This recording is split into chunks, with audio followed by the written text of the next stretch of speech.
देखिए हाजी साहब, जब हम वहाँ से वतन वापसी आ रहे होते हैं तो हमारे हैंड बैग के अलावा हमारे पास एक छोटा साइड में पर्स होता है और एक आध दो थैली भी हम हाथ में ले लेते हैं और हैंड बैग हमारा बड़ा हो जाता है बाज़ औक़ात। तो मेरा ये मशवरा है कि आप अपने रियाल, कीमती सामान, टिकट, पासपोर्ट और वीज़ा ख़ास करके अपने छोटे वाले साइड वाले पर्स में रखें जो आपके साथ हमेशा रहे। क्योंकि होता यह है बाज़ औक़ात जब हम फ़्लाइट में पहुंचने वाले होते हैं और फ़्लाइट में अंदर जगह पूरी हो जाती है, फ़्लाइट में जगह मुकम्मल हो जाती है, तो फ़्लाइट का अमला आपसे आपका जो बड़ा वाला हैंड बैग है, पिट्ठू बैग है, वो आपसे ले लेता है और वो फ़्लाइट में सामान के साथ बेल्ट पर डाल देता है। इस सूरत में क्या होता है कि अगर आपका रियाल है, आपके पैसे हैं, कीमती सामान है, टिकट, पासपोर्ट, वीज़ा है, तो वो आपके साथ उस सामान में चला जाता है। वो सामान आपको अपने चेक इन बैगेज के साथ इमिग्रेशन के बाद मिलेगा। अब उसमें सिक्योरिटी रीजंस भी है कि अगर आपका पैसा वैसा कहीं गिर गया, कीमती सामान, तो मुश्किल होगा। दूसरा मसला उसमें यह आता है कि अगर आपका टिकट, पासपोर्ट, वीज़ा उसमें चला गया तो आपको इमिग्रेशन के वक्त परेशानी आती है।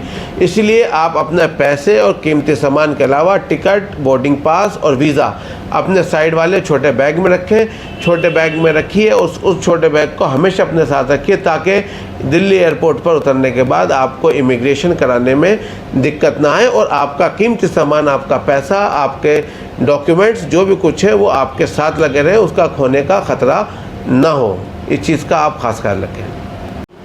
बिस्मिल्लाहिर्रहमानिर्रहीम। अस्सलामु अलैकुम रहमतुल्लाहि व बरकातुहू। हुज्जाज इकराम का वतन वापसी का सिलसिला शुरू हो चुका है और बहुत सारी तकलीफ़ें हुज्जाज इकराम को वतन वापसी के सफ़र में आ रही हैं। किसी का सामान खुल जाता है, किसी के सामान में से कुछ चीज़ें गायब हो जाती हैं, किसी को बैगेज टैग नहीं मिलता है प्रॉपर उनके नाम के, किसी के साथ ये परेशानी आती है कि साहब उनके सामान में से लिक्विड निकाल लिया, जमज़म निकाल लिया, किसी कोई कहता है कि साहब हमारा जैतून का तेल निकाल लिया, कोई कहता है हमारा खिलौने गायब, कोई कहता है घड़ियाँ गायब। तो इन तमाम चीज़ों को देखते हुए जो भी गाइडलाइंस है उनको कंप्लेंट करने हैं, कैसे करनी है, सामान की पैकिंग क्या करनी चाहिए, इसको बारह हमने भी बताया है। लिस्टिंग कैसे करनी चाहिए सामान की और सामान देते वक्त उसका वज़न कितना हमें रखना चाहिए। एक हाजी 2 अटैचियों से ज़्यादा ना ले, एक हैंड बैग ले। इसके अलावा भी बहुत सारे फिर भी हाजियों को परेशानियाँ होती है, एयरपोर्ट पे कितनी देर रुकते हैं, उन्हें क्या चाहिए और यहाँ आने के बाद उनको अगर सामान न मिले तो उनको क्या करना चाहिए, कैसे करना चाहिए, इसके बारे में एक तफसीली जो भी आपके आरा हों, तफसीली आरा आप हमें दें। अस्सलामु अलैकुम वरहमतुल्लाह। देखिए बहुत सारी तफसीली बातचीत हो चुकी है। इसके अलावा मज़ीद ये बताया जा रहा है कि हमारे हुज्जाज इकराम जिनको इस तरह के मराहिल दरपेश हैं या परेशानियां हैं, उसके लिए दिल्ली स्टेट हज कमेटी और एग्जीक्यूटिव ऑफिसर दिल्ली स्टेट हज कमेटी ने ये अमल शुरू किया है पहली फ़्लाइट से ही कि जो भी उनके नॉलेज में कंप्लेंट्स आ रही हैं या जो भी बातें आ रही हैं, ये सामान से मुताल्लिक़ किसी की घड़ी है या जैतून है या और बहुत सारी चीज़ों का सामान का खोना निकलना, ये जो भी है उस पर वो फ़ौरन अमल कर रहे हैं और मुतल्लिक़ा मिनिस्ट्रीज़ और जो भी महकमे हैं, जो अफसरान हैं, उनको वो इत्तला दे रहे हैं। ये हमारे हुज्जाज इकराम के लिए बहुत ही खुशाइंद बात है। और आज ही अशफाक़ अहमद आरफी साहब एग्जीक्यूटिव ऑफिसर ने मेरे सामने ही एक फ़ोन करके एयरपोर्ट पर जो भी अमला वहाँ इस काम के लिए डिप्यूट रहता है, ड्यूटी पर रहता है, उनको ये कहा कि जो भी हुज्जाज आएँ और उनको एयरलाइंस की तरफ से जो भी दुश्वारियाँ पेश आएँ या जो सामान खोने का जो भी मसला है या जो भी मामलात हैं, उसको फ़ौरी तौर पे दर्ज कराएं और वहाँ उनकी एक दर्ज कराने के बाद वो एक रसीद उनको, एक्नॉलेजमेंट उनको दें। तो ये बहुत अच्छी बात है। और जैसा कि एक हाजी साहब ने हमारे ग्रुप में बताया कि साहब सामान आप 20 किलो या 22 किलो से ज़्यादा ना रखें और जमज़म की बोतलें ना रखें। इस तरह से अगर आप करेंगे तो आपका सामान आसानी से आ जाएगा। तो बहुत सारी बातें इस तरह की हैं और इसमें सबसे अच्छी बात जो है बताने की हाजियों के लिए वो यही है कि दिल्ली एयरपोर्ट पर आपके तमाम मसाइल के लिए दिल्ली स्टेट हज कमेटी और उनके स्टाफ ये सभी वहाँ पर मुस्तैदी के साथ हाजिर खिदमत हैं और जो भी मसाइल हैं उसके लिए आपकी पूरी हेल्प करेंगे इंशाअल्लाह। अस्सलाम वालेकुम। जी बिल्कुल हाजी हज़रात, आप इस चीज़ का ख़ास ख्याल रखें कि आप देखें कि जब भी आप अपना सामान पैक करें तो एक तो आप अपनी अटैची में क्या क्या सामान रख रहे हैं उसकी प्रॉपर लिस्ट बना लें। 20 किलो की आपकी अटैची होनी चाहिए। एक हाजी 2 अटैचियाँ ला सकता है 20-20 किलो की। 7 किलो का उसका हैंड बैग होना चाहिए।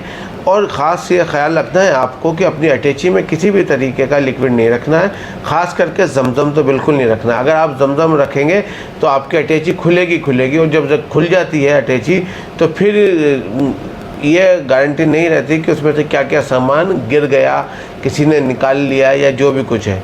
इसलिए सबसे पहले तो हमें अपना मुहासबा ये करना है कि हमें कोई ऐसा सामान नहीं रखना जिसकी वजह से हमारा सामान खुल जाए। 20 किलो के अटैची में कोई पानी की बोतल आप बिल्कुल नहीं रखें। अगर आपको रखना है तो हैंड बैग में रखें, क्योंकि वो आपके साथ होगा, आपके सामने होगा। इसके अलावा एयरपोर्ट पर जब आप आएँ तो अपने साथ कुछ खाने का सामान ज़रूर रखिएगा, क्योंकि आप 12 घंटे पहले फ़्लाइट से निकलेंगे। अगर किसी टेक्निकल वजह से आपको प्रॉब्लम हो गई तो आपको वहाँ इंतज़ार करना पड़ेगा। कुछ रियाल अपने पास आप बचा के रखें कि आपको वहाँ पे ज़रूरत पड़े तो ख़रीद के खा सकें। जब आप अपने वतन वापसी के लिए जहाज़ में सवार हो जाएं तो अपने घर वालों को फ़ोन कर दें कि अब हमारा जहाज़ यहाँ से रवाना हो रहा है, ताकि वो उसके हिसाब से ही आपको लेने के लिए एयरपोर्ट आएँ। एयरपोर्ट पर उतरते वक्त आप इस चीज़ का ख़ास ख्याल रखें कि आपने जहाज़ में से अपने हैंड बैग का सारा सामान उतार लिया है, क्योंकि हमने देखा है हुज्जाज इकराम हैंड बैग के अलावा कुछ थैली वगैरह भी हाथ में ले लेते हैं, कुछ एक छोटा बैग भी ले लेते हैं। तो वो पूरा सामान आप लेकर उतरे, उसका ख़ास ख्याल रखें। उतरने के बाद इमिग्रेशन कराने के बाद आप जब अपना सामान उठाएं चैन पे से, बेल्ट पर से, तो आप कोई चीज़ को बहुत अच्छी तरह से यकीन दहानी करा लेनी कि मेरा सामान खुला हुआ नहीं है। अगर आपका सामान खुला है तो चूँकि हमने जो आपको बताया था कि आप अपने सामान की लिस्टिंग करेंगे कि 1 नंबर 2 नंबर 4 नंबर जो इतने नंबर भी अटैचियाँ हैं उसमें क्या क्या लिखा हुआ है, आप डायरी से उस सामान को मैच कर लें। अगर वो पूरा नहीं है तो उसकी कंप्लेंट सऊदियन एयरलाइंस के अमले को कराएं। अगर वो आपकी कंप्लेंट नहीं करते हैं तो वहाँ पर दिल्ली स्टेट हज कमेटी का अमला मौजूद होगा, आप उनको पता करें और उनसे मिलकर आप इस काम को कराएं। चूँकि अभी आज ही हमारे दिल्ली स्टेट हज कमेटी की ईओ जनाब अशफाक अहमद आरफी साहब ने इसके लिए मुतल्लिका हुक्काम को जो भी दफ्तरी निज़ाम के हिसाब से ऑर्डर्स देने होते हैं वो दे दिए हैं। इसके अलावा सीओ हज कमेटी को, CGI को और एयरलाइंस के आला हुक्काम को भी बज़रिए मेल ये मुतला कर दिया है कि हाजियों का बहुत सारा सामान गायब हो रहा है। दरअसल हाजी साहिबान इस चीज़ का आप फिर मैं दोबारा कह रहा हूँ कि आप ऐसा कोई सामान रखिए ही मत कि आपकी अटैची स्कैनिंग के बाद खुले, और अटैची को प्रॉपर पैक करें, उस पर रस्सी ना बांधें, अच्छी तरह से उसको पन्नी के रोल से यानी पॉलीथीन जिसे पॉली रैप कहते हैं उससे अच्छी तरह से रैप कर लें। उस पर अपना नाम, phone number, passport number, flight number, date, और जद्दा से दिल्ली है तो जद्दा से दिल्ली है, मदीना से दिल्ली है तो मदीना से दिल्ली है, जहाँ की भी आपकी फ़्लाइट है उसका पूरा नाम, पता अपना और फ़्लाइट की डिटेल्स ज़रूर लिख दें ताकि आपका सामान आप तक आसानी से पहुँच सके। आखिर में फिर मैं यही कहूँगा कि अपना सामान एयरपोर्ट से निकलने से पहले ही चेक कर लें। अगर आप एयरपोर्ट से बाहर निकलकर कंप्लेंट कराते हैं तो आपकी कंप्लेंट नहीं होगी। एयरपोर्ट के अंदर ही आपको ये सुनिश्चित कर लेना है कि आपका पूरा सामान सही सलामत है, सालिम है, आपका कोई सामान कम नहीं है। और जो भी आप कंप्लेंट अपने सामान की करें, चाहे पूरी अटैची ना आने की हो या थोड़ा सामान गायब होने की हो, उसकी रसीद यानी एक्नॉलेजमेंट जो आपने दिया उसकी कॉपी कंप्लेंट की ज़रूर अपने पास रखें ताकि माजी में या वक्त ज़रूरत आपके काम आ सके। शुक्रिया, दुआओं का तालिब हूँ, दुआओं में याद रखें।